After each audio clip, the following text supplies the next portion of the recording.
একটা মানুষ যখন আপনাকে অবহেলা করে, এর মানে হলো তিনি আপনাকে মূল্যায়ন করছেন না। যে মানুষটা আমাকে মূল্যায়ন করে না, সে মানুষটার কাছে মূল্যায়িত হবার জন্য পাগলামি করে কি লাভ? আমি যত বেশি ওই চেষ্টাটা করব, তত বেশি আমার নিজের প্রতি আত্মবিশ্বাস কমতে থাকবে। আত্মবিশ্বাস কমে গেলে যেটা হবে, আমার পারফরমেন্স খারাপ হবে এবং আমি আমার কাজগুলো ঠিকমতো গুছিয়ে করতে পারবো না। এতে হবে কি, যিনি আমাকে অবহেলা করছেন তিনি আমার সম্পর্কে যে সমস্ত নেগেটিভ থিঙ্কিং গুলো মাথায় রাখেন, সেগুলো প্রত্যেকটাই সত্যি হয়ে যাবে। অর্থাৎ যিনি আমাকে অবহেলা করছেন তিনি কিন্তু জিতে যাবেন।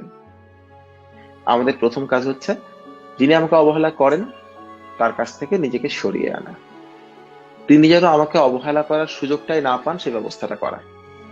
আপনি যদি নিজেকে অবহেলিত হতে না দেন, পৃথিবীতে কোনো শক্তি নাই আপনাকে অবহেলা করার। আপনার প্রথম কাজ, নিজেকে অবহেলিত হতে না দেওয়া। এটা হচ্ছে আপনার প্রথম কাজ। ওই জায়গা থেকে নিজেকে সরাই নিয়ে আসেন।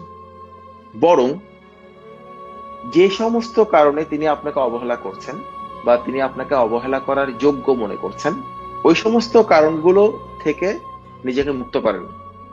এবং সে মুক্তির পথটা কখনোই সম্ভব না যদি আপনি আপনার ব্রেনে, আপনি আপনার সফটওয়্যারে সারাক্ষণ সেই মানুষটাকে রেখে দেন। তার সঙ্গে সব ধরনের যোগাযোগ বন্ধ করে দিতে হবে। যদি মোবাইলে তার কোনো ছবি থাকে, ডিলিট করে দিতে হবে। যদি মোবাইলে তার কোনো ভয়েস রেকর্ড থাকে, ডিলিট করে দিতে হবে। তার নাম্বারটা ব্লক করতে হবে। তাকে সকল জায়গা থেকে ব্লক করে দিতে হবে এবং দেখাতে হবে যে তিনি চাইলেও আপনাকে অবহেলা করতে পারবেন না। সেই সুযোগটা আপনি বন্ধ করে দিচ্ছেন। তাই যে মানুষটা আপনাকে অবহেলা করে, যে মানুষটা আপনাকে মূল্যায়ন করে না, যে মানুষটা আপনার দাম সম্পর্কে বোঝে না, তার কাছ থেকে প্রথমেই দূরে সরে আসতে হবে। পৃথিবীতে শেষ মানুষ বলে কোনো কিছু নাই। পৃথিবীতে শেষ সম্পর্ক বলে কোনো কিছু নাই। পৃথিবীতে শেষ প্রেম বলে কোনো কিছু নাই। পৃথিবীতে শেষ ভালোবাসা বলে কোনো কিছু নাই। প্রত্যেকটা জিনিসের একটা শুরু আছে, নতুন একটা শুরু আছে। সেই শুরুটা কখনোই সম্ভব না যদি আপনি পুরোনোটাকে আঁকড়ে ধরে বসে থাকেন। আর পুরোনোটাকে আঁকড়ে ধরে বসে থাকলে তো আপনার কোনো লাভ হচ্ছে না। তিনি আপনাকে অবহেলা করছেন, এ কথাটার মানে হচ্ছে তিনি অন্য কাউকে দাম দিচ্ছেন। তিনি আপনাকে সময় দিচ্ছেন না, এর মানে হচ্ছে তিনি অন্য কাউকে সময় দিচ্ছেন। তিনি অন্য কোনো কিছুতে সময় দিচ্ছেন। সো তিনি যদি আপনার কাছ থেকে মুভ অন করতে পারেন, আপনার করতে অসুবিধা কোথায়? যত দেরিতে কাজটা করতে পারবেন তত বেশি কষ্ট পাবেন। কষ্ট, এক কষ্ট বাদে সেখান থেকে নেবার মতো আর কোনো কিছু নাই।